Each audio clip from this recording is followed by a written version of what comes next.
Il existe en France une divinité païenne, sacrée, indéboulonnable. Elle ne figure dans aucun catéchisme, mais elle fait l'unité, depuis Biarritz jusqu'à Lille, de l'étudiant fauché au cadre sup en quête de soleil. Son nom, la terrasse. On pourrait croire que les Français ont des passions profondes, des idéaux élevés, une conception noble du vivre ensemble. Mais non, leur véritable religion, leur Graal, leur raison d'être, c'est bel et bien la sainte terrasse. Terrasse de café, de bistrot, de restaurant, terrasse de 2 mètres carrés au fond d'une ruelle coincée entre 2 containers à poubelle, terrasse de trottoir en pente avec vue sur un abribus, peu importe. La terrasse, c'est l'hôtel du Français moderne, son lieu de culte, son coin de paradis en bitume. Il y prie un dieu à plusieurs facettes. De la demi-pression au café crème en passant par l'orangina à 10 €, il s'y rend avec ferveur, même par 9 degrés sous la pluie, emmitouflé dans une parka, convaincu qu'un parasol chauffant suffit à faire oublier qu'on est en mars. Le Français brave l'humidité, le bruit, la pollution urbaine, pourvu qu'il soit en terrasse. On dit que le Français aime le soleil. Ce n'est pas faux, mais il l'aime à la française, c'est-à-dire au milieu du vacarme et des gaz d'échappement. Il pourrait aller marcher au parc, lire au bord d'un lac, profiter d'un jardin public, mais non. Ce qu'il veut, le Français, c'est le soleil entre 2 rangées de bagnoles à 2 mètres d'un bus qui lâche sa bouffée de particules fines avec un bruit de scooter T-Max pour couvrir sa conversation insipide. Il appelle ça profiter de l'instant présent. Un moment de pleine conscience, version bitume et pollution. La France est le seul pays du monde où l'on paie 5 € un coca pour s'intoxiquer joyeusement sur le trottoir en se persuadant qu'on est en vacances ou déjà en week-end. Rien n'est plus sacré que la terrasse.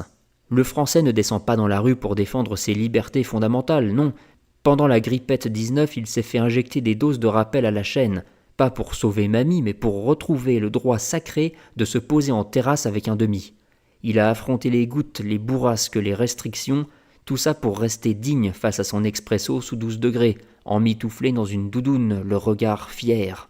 Au fond de lui, il se disait « c'est ça la France ».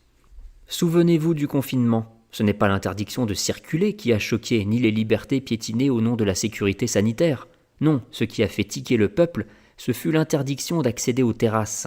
Dès que la première rumeur de réouverture a circulé, les Français se sont rués dehors, le postérieur trempé, sur des chaises en plastique, les jambes paralysées par le froid mais le cœur brûlant, en déclarant avec ferveur aux caméras de télévision « On a retrouvé la vie d'avant !» Car la réouverture des terrasses, c'était le grand retour de « la vie d'avant », une expression psalmodiée comme une délivrance. La vie d'avant quoi, au juste ? Avant qu'on réalise que notre liberté tient à une chaise en plastique, une bière tiède et le droit de fumer sa clope entre 2 SUV à l'arrêt. L'apothéose, l'acmé, le summum de la civilisation. Rebooter la société pour retrouver l'extase de commander un mojito à 15 balles sur une dalle de béton. Il n'en fallait pas plus pour émouvoir tout un peuple. La vie d'avant, c'était donc ça. Le bruit, la foule, la pollution et une pinte tiédasse trop chère. Quand le pass sanitaire a été imposé, c'est pour préserver la vie d'avant que les Français ont tendu le bras.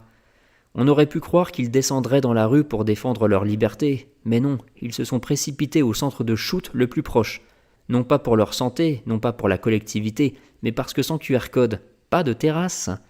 Le monde pouvait bien s'effondrer, l'économie vaciller, les libertés être piétinées, mais le petit ver en terrasse, lui, bonne mère, il devait survivre. Là, on est en avril, l'été arrive, et comme chaque année, la guerre s'annonce. Les restaurateurs réclament plus d'espace pour étaler leurs tables sur la chaussée, les riverains hurlent aux nuisances sonores mais ce sont les premiers à poser leurs derches sur la première terrasse qui croise leur route. C'est le syndrome typique du Français, râleur chronique mais esclave de ses propres contradictions. Et parlons-en de cette absurdité. Profiter du soleil au milieu des bagnoles. Le Français ne va pas au parc ni au bord d'une rivière, il préfère s'intoxiquer joyeusement sur un trottoir à 2 mètres d'un pot d'échappement. Un bus passe, ça sent le diesel cramé. Pas grave, le Français sourit, il est en terrasse.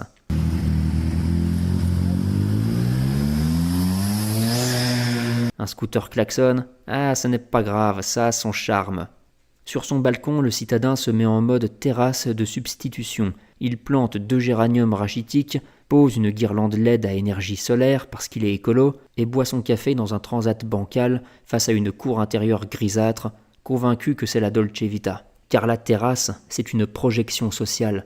On ne s'y rend pas pour consommer, mais pour être vu en train de consommer. C'est le théâtre à ciel ouvert de l'ego national.